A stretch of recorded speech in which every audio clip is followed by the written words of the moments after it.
because we do talk about some things that I am not going to put online.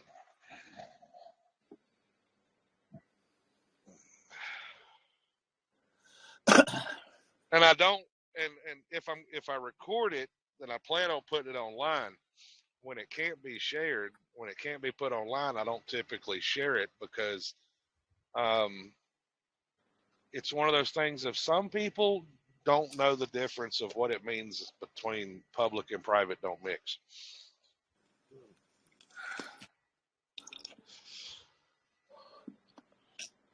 And there are some things I can put on Rumble and some things I can't put on YouTube. So that's why you have to watch both channels. Like that conversation with Boris, I just put it up on Rumble today. We talked about the jab. Well, I know I can't put that on freaking YouTube. YouTube will kick it off. So I put it on Rumble. They might kick you off for that. Yeah, I actually just got all the Rumble videos posted on the webpage today. So all the YouTube videos are posted now on one spot, and so is all the Rumble videos.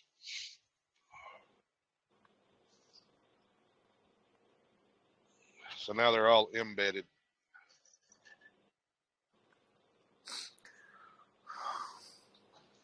JW, how you doing, man? Sitting there hiding quietly.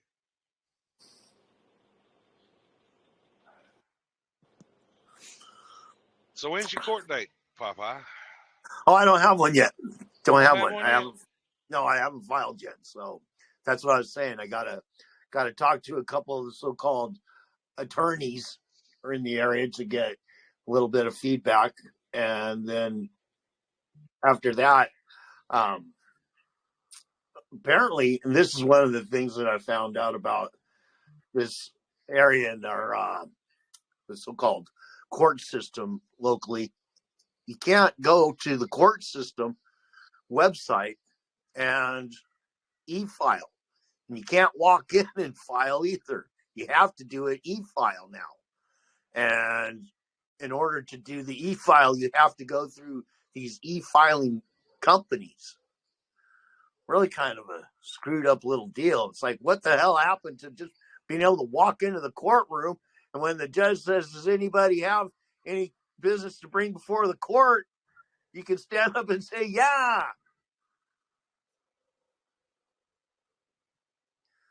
I don't do that shit no more, which is really kind of fucked up if you ask me. I love it.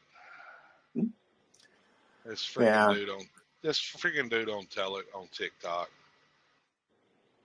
He said, Captain Obvious, where's your content teaching people how to remedy the situation? I said, you don't seem to know how to look at my bio and click on my link tree. Why you ask stupid questions?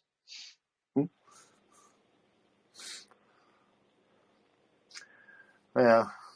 I love some of these idiots on here.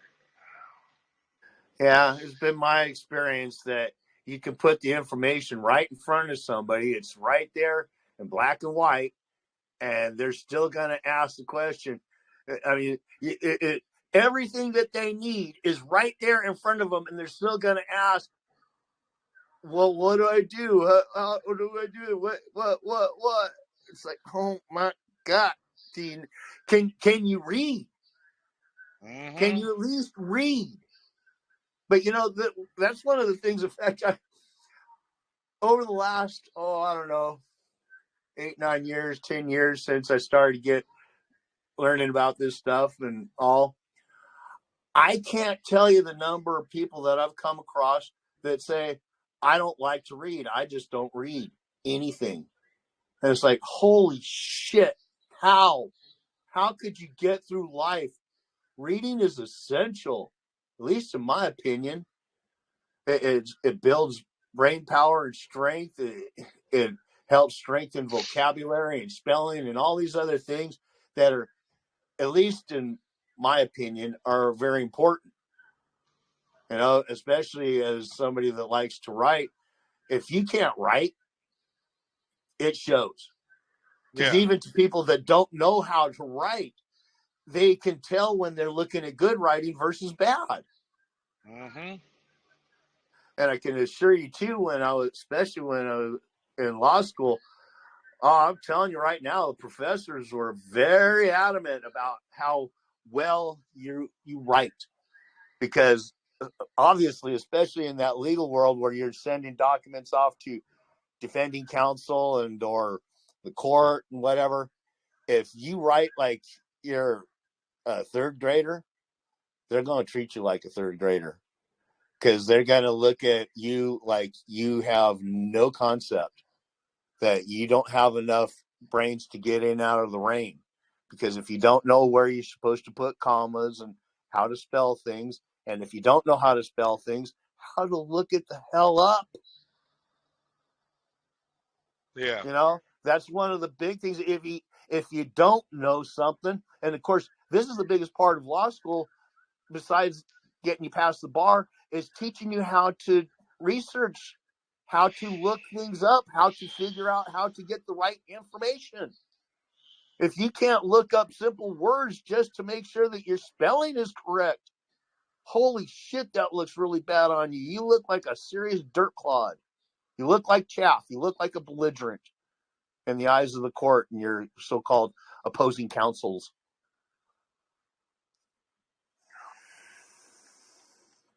So, change the meaning of the whole sentence. well, absolutely. Oh, absolutely. Yeah, just the absence of a comma.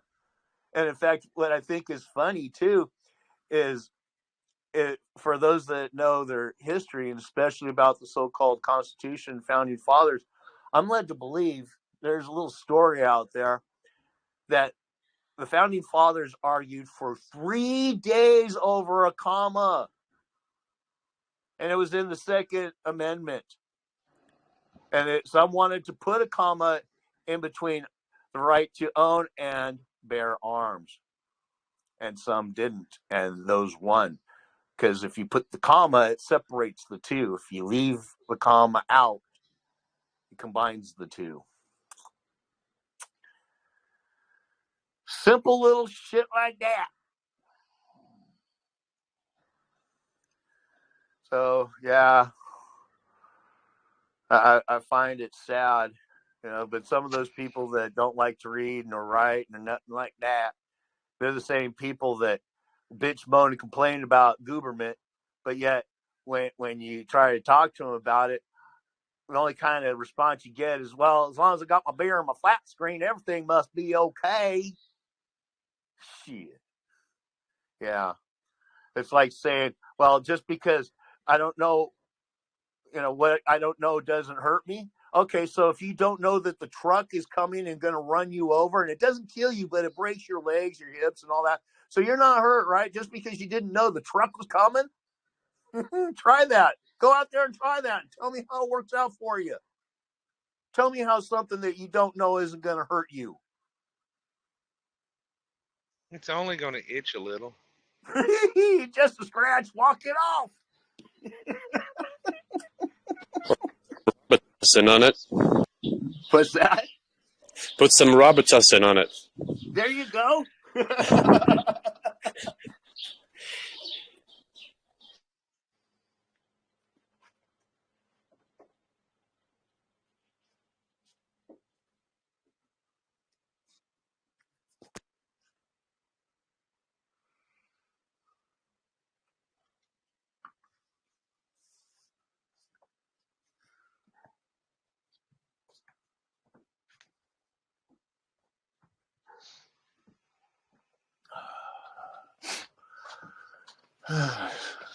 So anybody got anything fun and interesting to chit chat about? Some problems they got to figure out? No. I just Damn figured it. I'd come on and see what everybody else has got to say. Come on, please.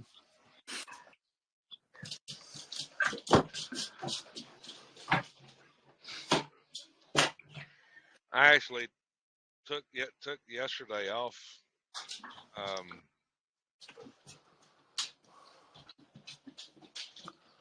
I said, I needed some time off. Well, every once in a while, and I know what I'm feeling like and what I got going on. sometimes I just don't want to even concentrate on anything and just do some so-called meditation where I just blank the mind out, let it just be free of thought for a while.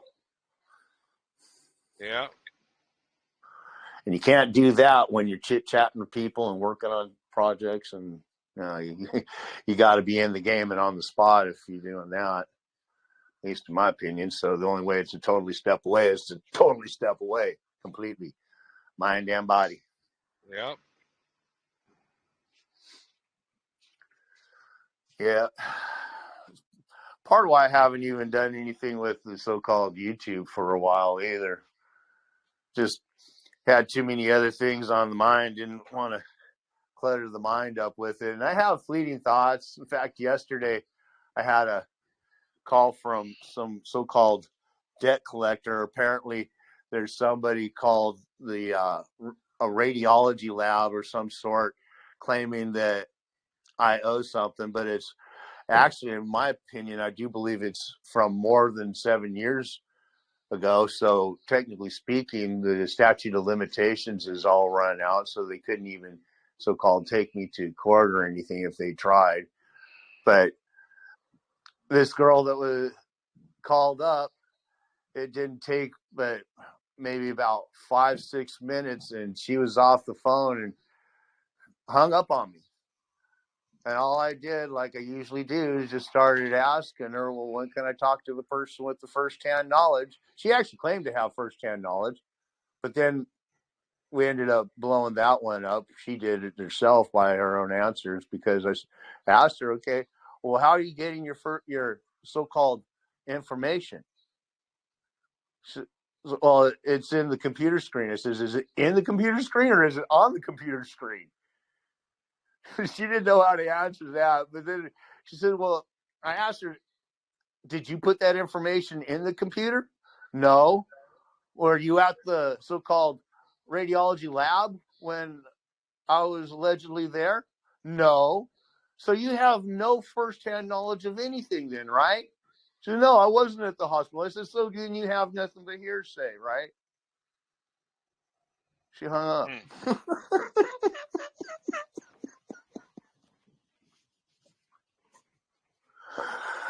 up. Sometimes it's just too fun.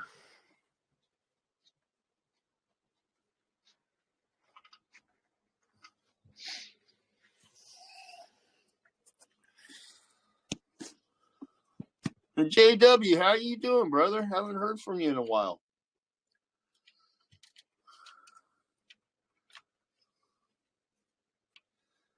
You must not be listening.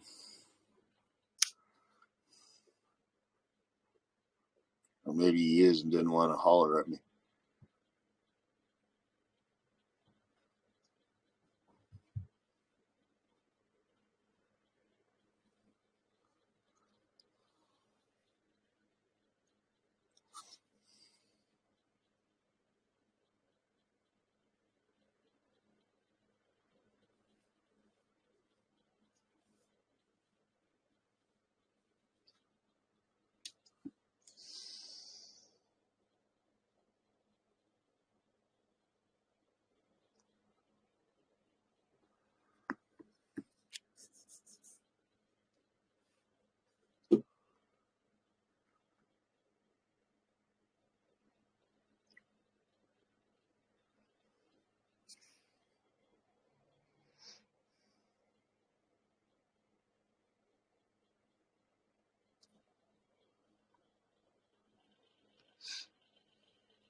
So nobody got anything interesting going on or issues they're working on?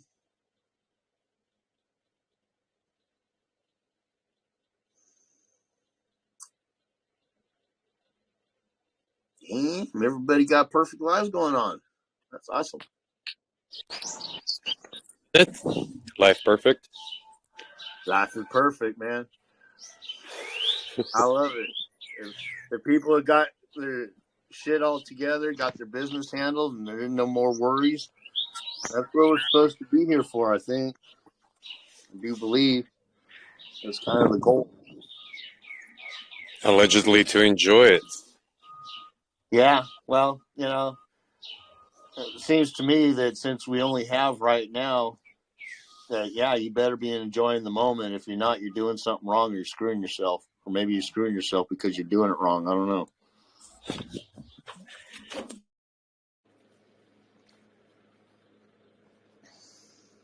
Also, isn't there, for example, in your case of radiology, the other claim, there should be somewhere that alleged instrument somewhere, and so far, I don't know. Usually, nobody really presents the actual instrument. Well, that's true too. In fact, that's part of the thing with the so-called mortgage. And one of the things that I'm led to believe happens pretty much all the time, and that is that the banks sell the live wedding signature promissory notes off to investors and or the treasury, whatever. And they may make copies of it and all, but they don't have that live wedding signature. They're not the holder in due course. And technically speaking, it would seem to me that there's code statutes and such regulations that say that only the holder in due course can ask for repayment of that note. So, if they don't have something that says that you were going to so-called pay something, of course, none of that is ever discussed either. What do you mean by pay? What do you mean by dollars? What do you mean by this? What do you mean by that? That's always the biggest thing in all of this, is that it's always assumed as to what somebody means when they say pay, what they mean by dollars. But all of it's ambiguous. It's all ambiguous, which is part of the reason why it seemed to me that it's imperative that each and every time that somebody makes a claim that they are owed something, some so-called entity with so-called agents working for it in some capacity or another, that you need to speak to the person with the first-hand knowledge, because that man or woman is the only one that could possibly have the actual evidence and first-hand testimony that you actually owe something. Because everybody else is pretty much a meddling interloper, and they're going strictly by hearsay, which in a very technical sense, you'd be very hard-pressed to get too many courts or judges to rule in your favor on this. But the reality is, when somebody's just going on hearsay and they're claiming that you owe something without any actual first-hand knowledge and or tangible evidence of that, technically speaking, they're committing fraud, because they're doing it and ultimately to line their own pockets. Because even if they're just a so-called employee of a company, they're still getting a paycheck. They're still lining their own pockets in some way.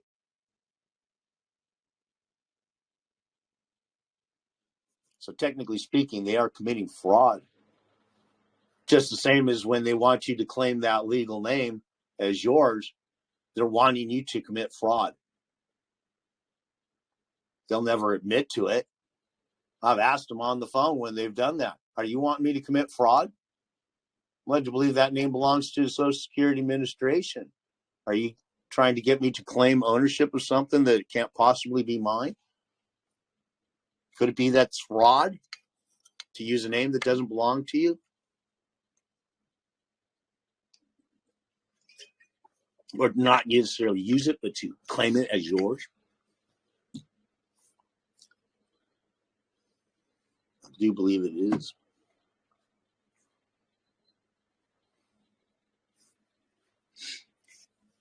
So in fact, I've had a judge, when I said that to him, not deny that it would be fraud, but simply asked, well, what do you suggest we do? What did he say? I asked him, well, would it be okay if you either called me friend of the court or peaceful inhabitant? And he said, okay, Mr. Peaceful Inhabitant. And I said, whoa, wait a minute, brother. Where did that Mr. come from? I do believe I said just peaceful inhabitant.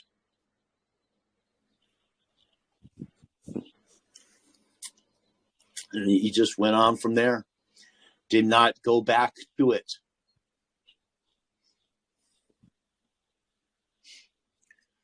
So, yeah. Odd how certain little tidbits of nuggets of gold come to you, especially when you're in those so-called courtrooms and you're applying things in practical application. Amazing what you'll learn, especially if you're really paying attention.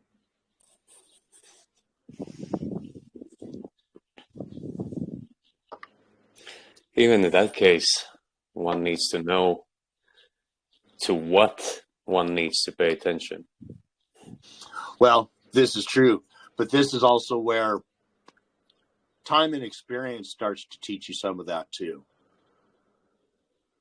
And some of this, you can study up, you can read, you can do all these other things, and all that is good and absolutely helpful. And I suggest highly that everybody do it, but you really don't learn it until you're in the game.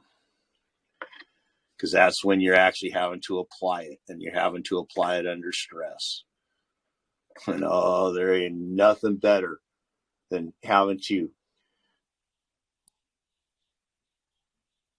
getting yourself to where you are comfortable in that most uncomfortable situation.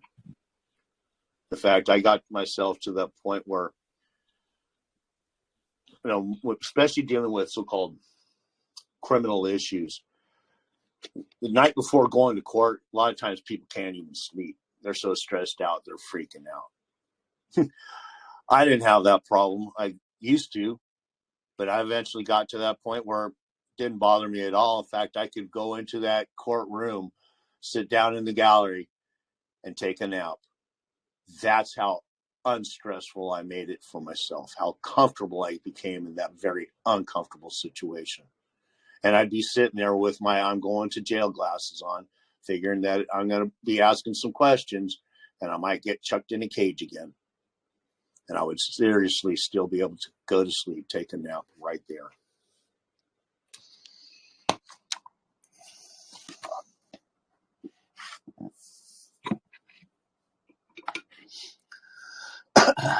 So, yeah. Being in the game is the best place to learn it. Which is part of why I tell people too, start playing with the so-called creditors. If you understand what's going on with credit cards and so-called credit scores and how they're trying to scare you and how the credit card companies are ripping you off and all, spend the shit out of that card and stop making so-called payments.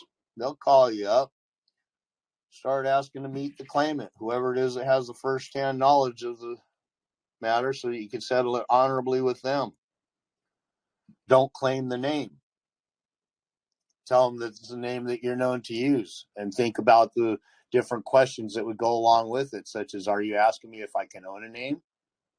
Are you asking me if I'm liable for that name?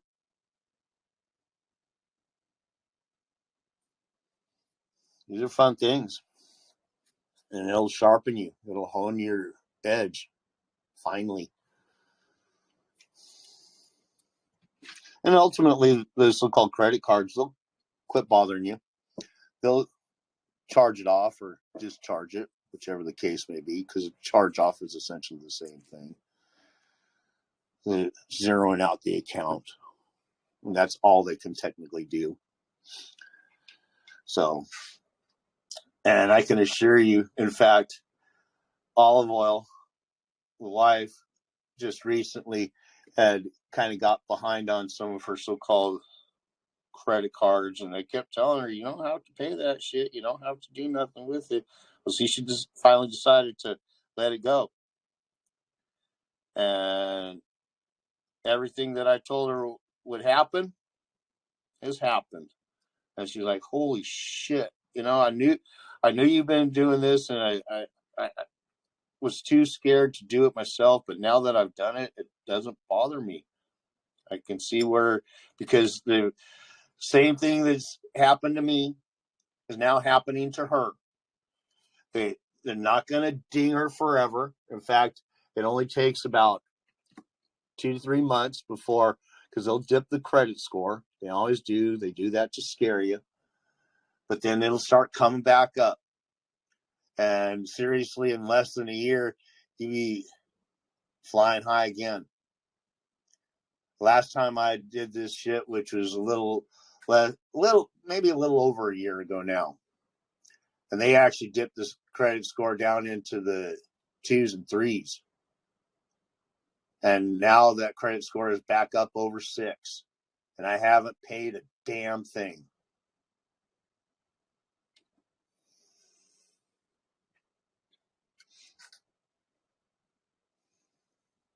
Oh, yeah, and most of the so-called credit companies, after they're done charging it off and all that, they'll come back.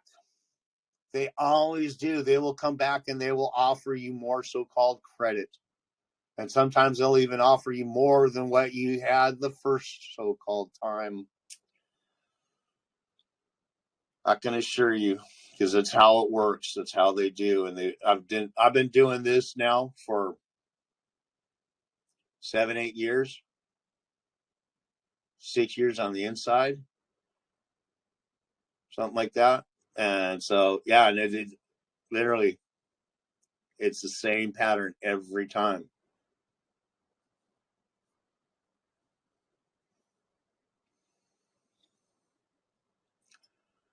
Where'd you go, preacher?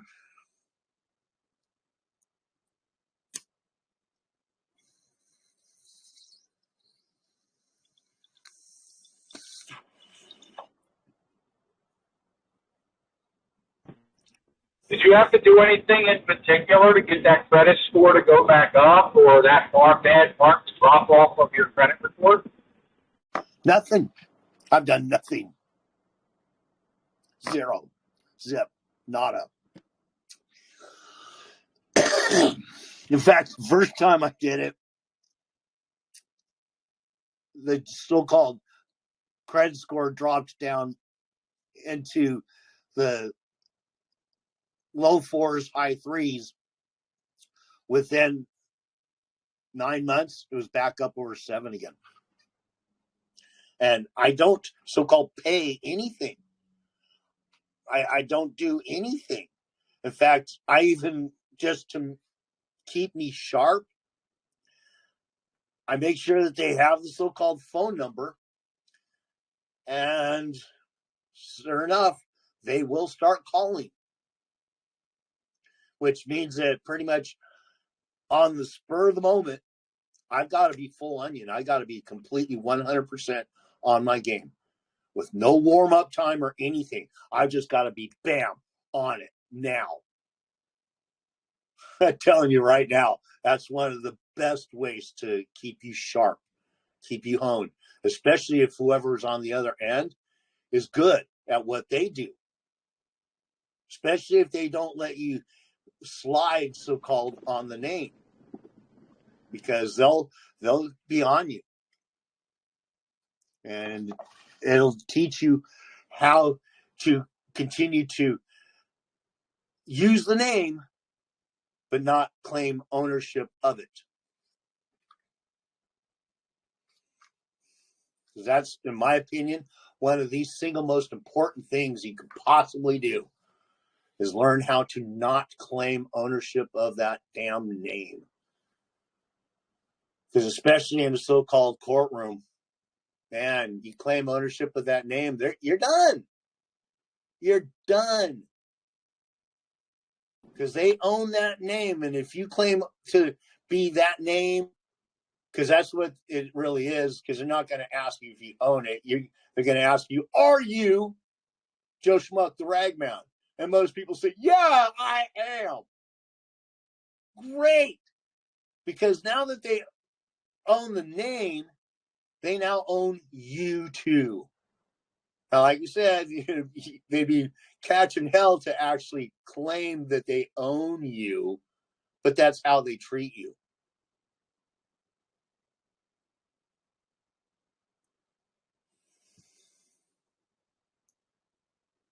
And of course, rightfully so. What's that, brother? I was gonna say, you can always come back and rebut that, though, right? That's like sorcery, trickery, isn't it?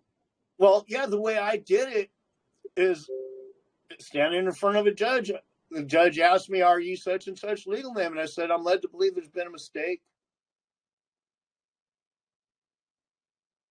And he said, "What do you mean by a mistake?" And I said, "Well, I'm led to believe that name belongs to somebody called the Social Security Administration for the United States. And if that be true, I'm led to believe that if I'm assuming that is my property, that I'm trespassing to chattels.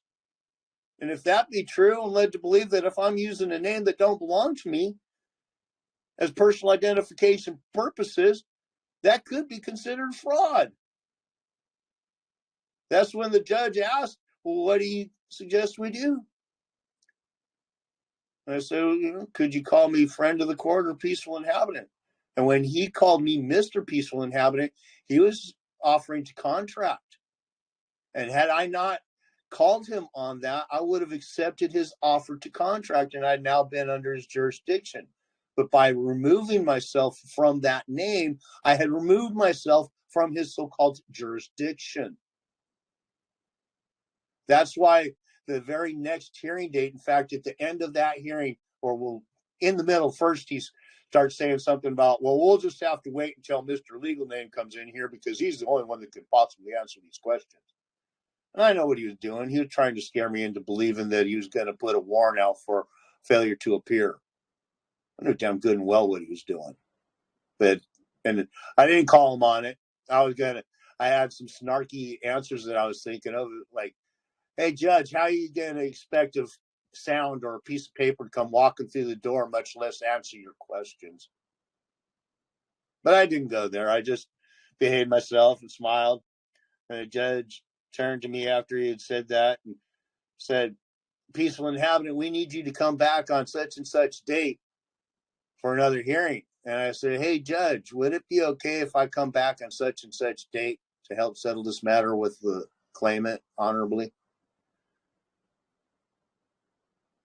The next so-called hearing date, the DA meets me in the hallway and says, "We don't need you here anymore. We dismissed the charges."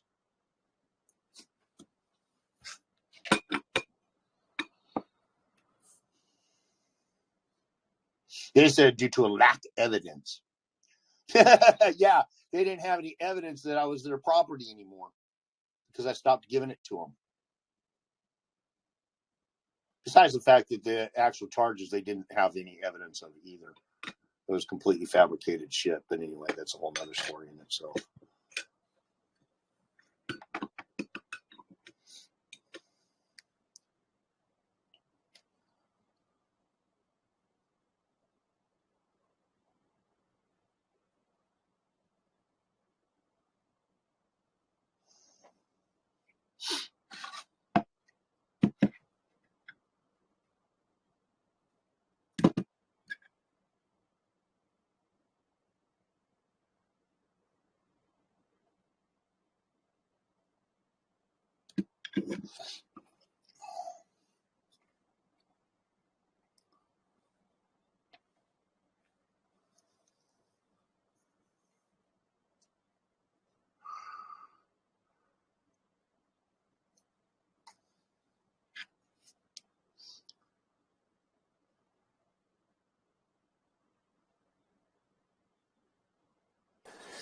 We're very chatty today, aren't we?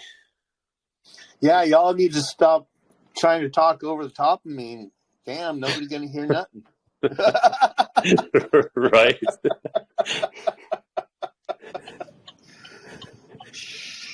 Would y'all Oh, no, I'm please? not trying to interrupt the middle of your sentence. No, thank There you. you go. There you go.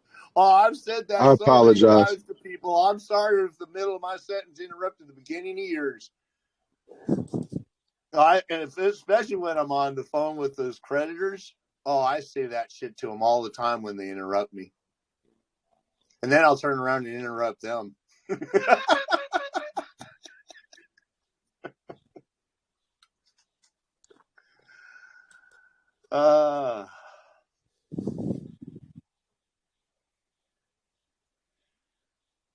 One of the things that's pretty fun, and I don't mention this all the time, sometimes slips the mind, but whenever somebody calls you up, especially these so-called creditors or whatever, and they're asking you if you are such and such legal name,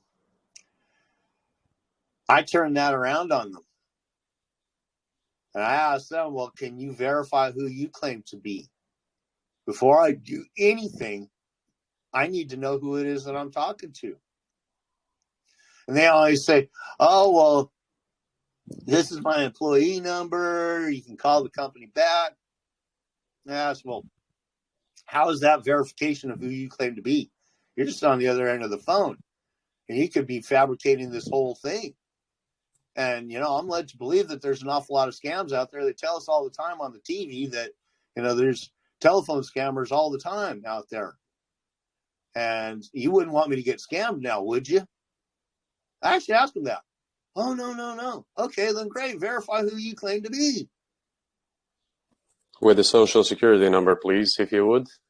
Oh, dude, I actually had one guy ask me, well, what do you want me to do? You want me to give you my driver's license and social security number or what? And I asked him, brother, how would I know what you need to do to verify who you claim to be? Why would it be up to me to figure out the mechanism you need to have in place to verify who you are?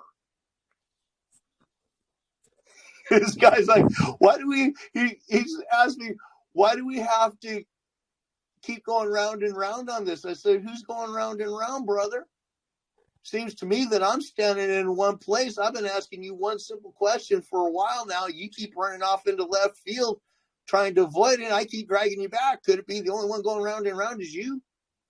He hung up. In fact, he called back one time after that, and we got down to the same situation. He's like, how am I supposed to verify who you claim to be? Who I claim to be? I said, bro, I don't know, like I told you before. So he asked me, why do we have to keep playing these games? And I asked him, do you think this is a game, brother? Because besides you, who's calling this a game? He just hung up. Never heard from him again. And that so-called creditor pulled their shit from the credit score. Yeah, the brother is in a tough situation. He has a job to do. He wants to get paid and whatnot, and he has to call. And then he bumps into someone like you. Yeah. But at least that's ruined his day. Yeah. But it should be somewhat what we usually refer as wake-up call, if you come to think of it, of realities of things. Mm-hmm. Oh, sure. Absolutely. Because especially when you realize they have to get you to claim that name in order for them to really be able to move on. I've got a bunch of different recordings that I haven't even posted up on YouTube where I've got these people on the other end of the phone saying to me, I need an affirm yes or no. Or basically they say a firm yes. I said, what do you mean by a firm yes? Well, are you such and such legal name? And I go right back into it. Again, are you claiming that I am a name or that I own a name? And I just need a firm yes. Well, again, what do you mean by a firm yes? Could you please explain that to me? I do believe I've given you firsthand testimony several times now that that is the name that I'm known to use. How does one own a name, or how is one a name? Could you please explain that to me? They can't ever do it. They can never do it. Pretty much stumbles them. Every once in a while, I get one where after a little bit, they're just like, okay, fine, I'm not getting anywhere, so I'll just go on to asking them about the so-called debt. There have been those. There's been actually several of them that they finally just kind of give up on that and just move on. Yeah, this brings me to thinking of how since early childhood we're being programmed to politely answer the questions and never question the one who asked the questions. Mm-hmm. Right. It's quite amazing, and when you kind of start noticing it within yourself and how quickly we fall back into this pattern of thinking that. Well, yeah. In fact, you just really touched on something, because we are all born with it. And anybody that's ever had a child, you know how children are. They're asking questions all the time. What's this? What's that? Who did this? Who did that? What? And inevitably, at some point, so many of us as parents do the same thing to the children that we had done to us. And that is, we start telling them, stop asking so many questions. We start programming it out of them. Right. And then final drop is because I said so. Yeah, and there you go. Exactly. And then there's nothing but to accept the authority, and then eventually we never grow out of it. Well, I shouldn't say we, because it's each individual separately for himself and by himself. But yeah, it seems to me that it's our own journey to reprogram the thinking in a sense. Oh yeah, absolutely, yeah. And that's the biggest thing, is to start. In fact, I tell people one of the best things you could possibly do is not make claims. And if you're wanting to say something and it's more or less a claim or a statement, figure out how to reword it to where you can put a question mark at the end. Because the reality is this: in so many settings, it's the one that's asking the questions that's in control of the conversation, not the one doing the majority of the talking. Think about it. Because, in fact, if you know what you're doing with questions, you're fully in control. In fact, one of the things when I was in corporate sales, what we used to do I had this taught to me when I was a beginner, a rookie. And then when I became a trainer, I used to use it as a training tool too. And that is teaching people how to paint the picture. And what we'd do is we'd have everybody sit quietly and we'd give them a scenario. They're on the beach. They're on a blanket. Their favorite person to be hanging out with is right there on the blanket with them. They got a little boombox with some music going on. They got a little cooler with some snacks and drinks. There's a boat out on the horizon. Haven't put anything else in there. Have them take basically a little snapshot of that, put it in their pocket, and then start asking them questions such as, who's with you on the blanket? Let them answer. What are they wearing? Let them answer. What color is the blanket? Let them answer. What kind of music on the boombox? Let them answer. Ask them, what about the boombox? What kind of boombox? Let them answer. The more you do this, the more detail they're putting into their own brain. You've handed them a canvas. You're handing them paintbrushes and paint. And with your questions, they're painting the picture. All the way up to what color is the sand? What kind of boat is on the horizon? Is it moving? Is it anchored up? What's the sky like? Is it cloudy? Is it clear? Is the water flat, calm? Is it rough? What is it?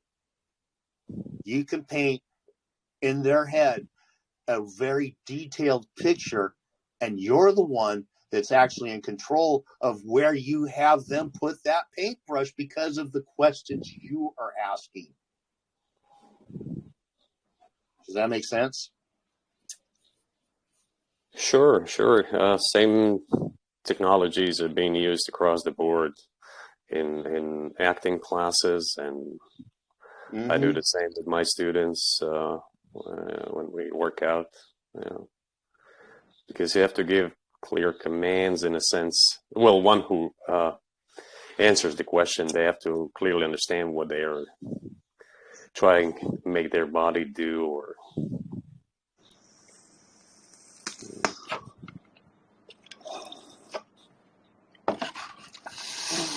Well, in corporate sales, there's three basic, and really in all sales, there's three basic questions. There's leading yes or no's, there's funneling this or that's, and then there's your paint the picture questions. And part of the reason why I became a trainer is because I became very good at this method, using three basic forms of questions. There's other stuff that you can ask in there, and some of them are more esoteric, but it's three basic questions. So you start asking them certain things. You get the leading yes or no's out of the way first. Then you start asking the this or that's. And let's put it on the essence of, say you're on a car lot. And you come up to me, I'm a salesman. I'm going to ask you, hi, how you doing today? What are you looking for today? Truck or sedan? Sedan. Okay. Leather interior, cloth. Leather. Electric windows or cranks? Electric. Start funneling them down. You start looking for these different things. And in the midst of this, you're having conversation. You start asking him these open-ended questions to where you quietly sit there and let the customer answer away. What you're doing in those is you're looking for what to close the client with. So I use the yes or no's and the leadings to figure out what it is that they actually want. And I use the open-ended questions to figure out how to close them. It's a very specific method, and it works really well. And most of the time, the customer has no idea that they've been handled, completely handled. yeah, they call it railing in, Mm-hmm. or reeling in. Reeling in, yeah, because they're a suspect, then they're a prospect, and then they're a close. Because the suspect, you have no idea for sure. A prospect is one that you got them on the hook, but you haven't got them to the boat. And once you got them to the boat, then they're the close. Yeah, there's this expression I used, and it goes like this: if you believe that you are not controlled or guided by someone else, that just means that you are in the hands of the professional. Yeah, pretty much. And that's the interesting thing. So often, especially a situation, so often people try to salesman the salesman. It's really kind of funny. They maybe have done a little studying or reading up. They're maybe a little bit savvy about certain things, but they maybe not have been in any kind of actual sales job, but they think that they can sales the salesman. It's just funny. It never works. Never works. You're not going to outdo the professional. It's not how life is, because if you could really outdo the professional wouldn't be there. You would be.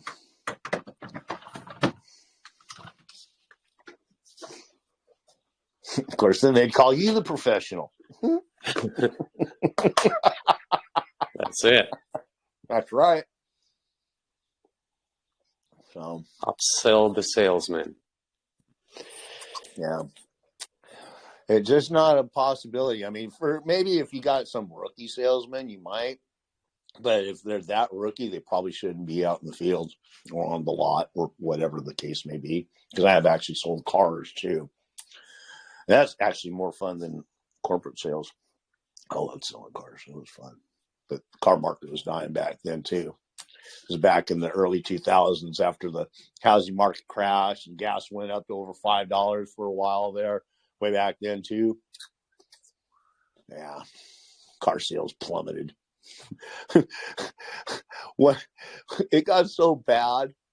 One Saturday, we instead of doing between 150 to 200 cars, we did 24, and the management staff was just flipped.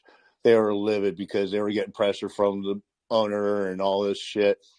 And it was sad. I was selling Dodge. We were in an area where there was a bunch of dealerships. The Ford dealership right across the street, when we sold 24, they sold 12.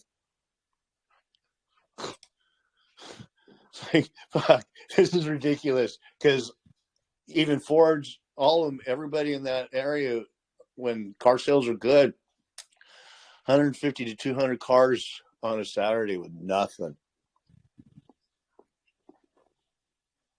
We'd turn them out like they were in a fucking turnstile. Bing, bing, bing, bing, bing.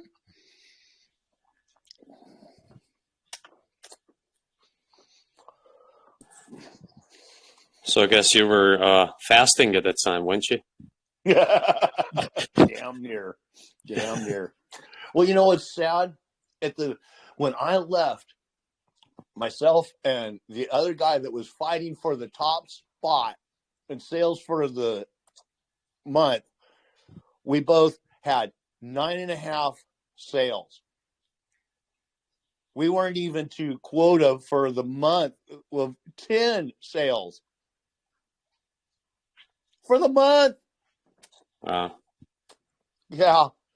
Like, no, this is ridiculous. We can't do this. We can't live on this shit anymore. Gotta go. Yeah. Had to just go. Had to go. In fact, I went back into contracting, which was plummeting too. But it was the only place that was actually still making a little bit, because people, instead of building houses and or buying and selling, because that market had completely crashed, people were actually spending little bits here and there on just doing minor repairs and stuff. So more or less handyman kind of stuff that actually started to boom for a long time.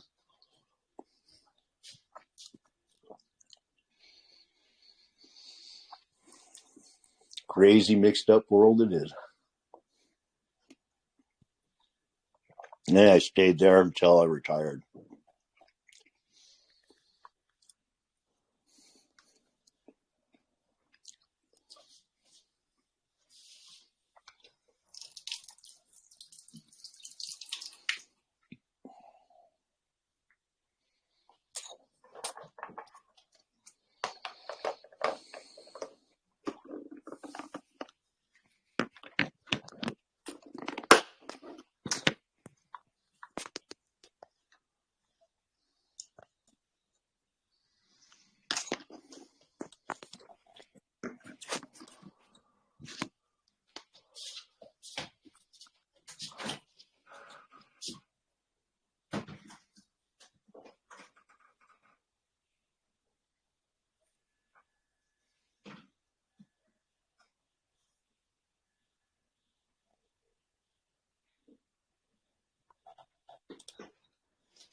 Well, guys, if nobody else has anything to chat about, I gotta go take care of some stuff. And love y'all. Talk at you later. Cheers, Bobs. Later. I'll leave the call up if you guys want to stay on it. I won't kill it.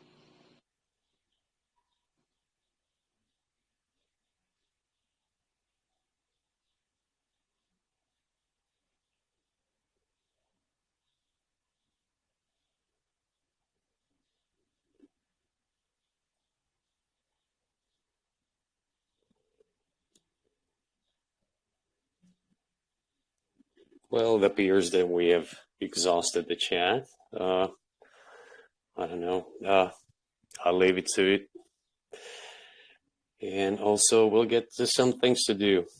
Cheers, everybody.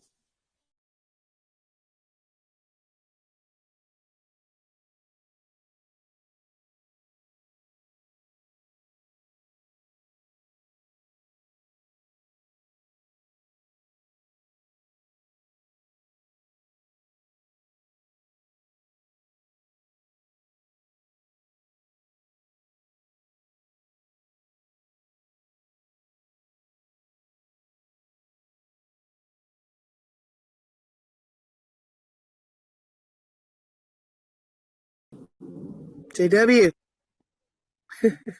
wake up! Wake up!